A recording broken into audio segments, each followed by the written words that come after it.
di sini kami dari kelompok 13 ingin mempresentasikan hasil dari diskusi kami dengan materi penologi yang berjudul Lembaga Permasyarakatan dalam Proses Resosialisasi dan Reintegrasi.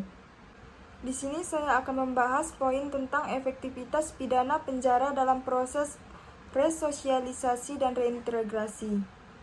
Efektivitas pidana penjara ditinjau dari dua aspek pokok tujuan pemidanaan, yaitu aspek perlindungan masyarakat dan aspek perbaikan si pelaku. Yang dimaksud dengan aspek perlindungan masyarakat meliputi tujuan mencegah, mengurangi, atau mengendalikan tindak pidana dan memenuhi keseimbangan masyarakat. Antara lain menyelesaikan konflik, mendatangkan rasa aman, memperbaiki kerugian dan kerusakan, menghilangkan noda-noda, memperkuat kembali nilai yang ada di masyarakat. Sedangkan yang dimaksud dengan aspek perbaikan si pelaku meliputi berbagai tujuan, yaitu antara lain melakukan rehabilitas dan memasyarakatkan kembali si pelaku dan melindungi dari pelaku sewenang-wenang di luar hukum. Paham abolisionisme mulai dikembangkan oleh Lok Husman dari Belanda ketika ia menjadi duta hukum pidana dan kriminologi di Universitas Erasmus, Rotterdam pada tahun 1964. Ada 4 pertimbangan yang melandasi pemikiran Husman, yaitu 1. Sistem peradilan pidana memberikan penderitaan. 2. Sistem peradilan pidana tidak dapat bekerja sesuai dengan yang tujuannya dicita-citakan. Yang ketiga, sistem peradilan pidana tidak dikendalikan. Dan yang keempat, pendekatan yang digunakan sistem peradilan pidana memiliki cacat mendasarkan dan kebutuhan sosial. Nilai-nilai velus yang melandasi perspektif abolisionis sebagai berikut. 1. Masih masuk akal untuk mencari alternatif yang lebih manusiawi, layak, efektif dari pidana lembaga seperti penjara. Yang kedua, kerjasama timbal balik, persaudaraan, dan hidup bertetangga secara baik terkesan lebih baik dan bertanggung jawab pada birokrasi dan para ahli. Kelompok 13 akan melanjutkan pemaparan dari rekan sekelompok saya, yaitu tentang peran sistem pembinaan pemasyarakatan dalam proses resosialisasi dan reintegrasi narapidana. Baik, tim perancang konsep rancangan KUHP 2004 telah sepakat bahwa tujuan pembinaan adalah yang pertama, mencegah dilakukannya tindak pidana dengan menegakkan norma hukum demi pengayoman masyarakat. Yang kedua, masyarakat terpidana dengan mengadakan pembinaan sehingga menjadikannya orang yang baik dan berguna.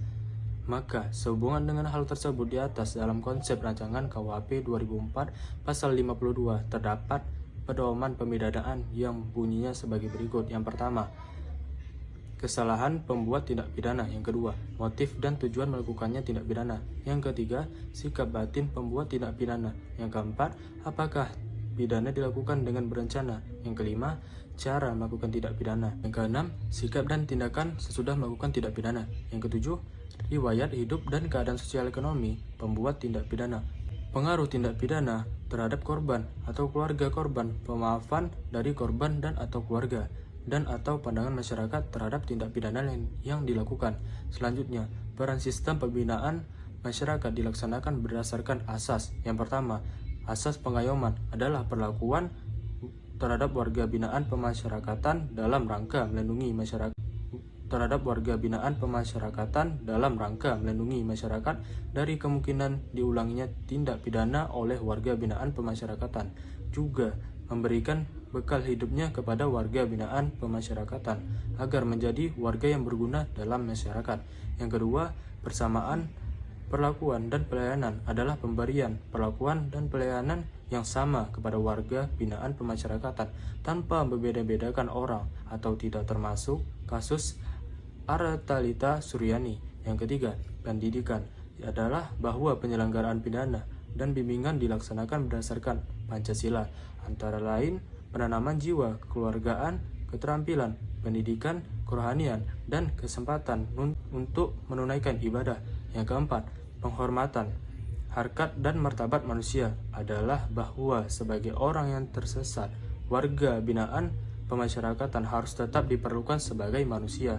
Yang kelima, kehilangan kemerdekaan merupakan salah satu penderitaan adalah warga binaan pemasyarakatan harus berada dalam lapas untuk jangka waktu tertentu, sehingga mempunyai kesempatan penuh untuk memperbaikinya.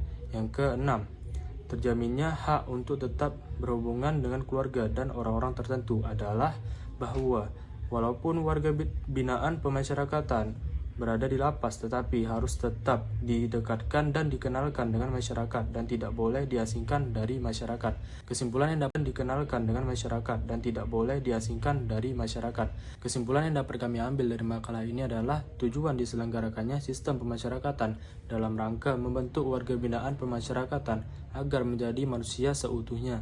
Menyadari kesalahan, memperbaiki diri, dan tidak mengulangi tindak pidana sehingga dapat diterima kembali oleh lingkungan masyarakat, dapat aktif berperan dalam pembangunan, dapat hidup secara wajar sebagai warga negara yang baik dan bertanggung jawab. Sekian dari kami. Wassalamualaikum warahmatullahi wabarakatuh.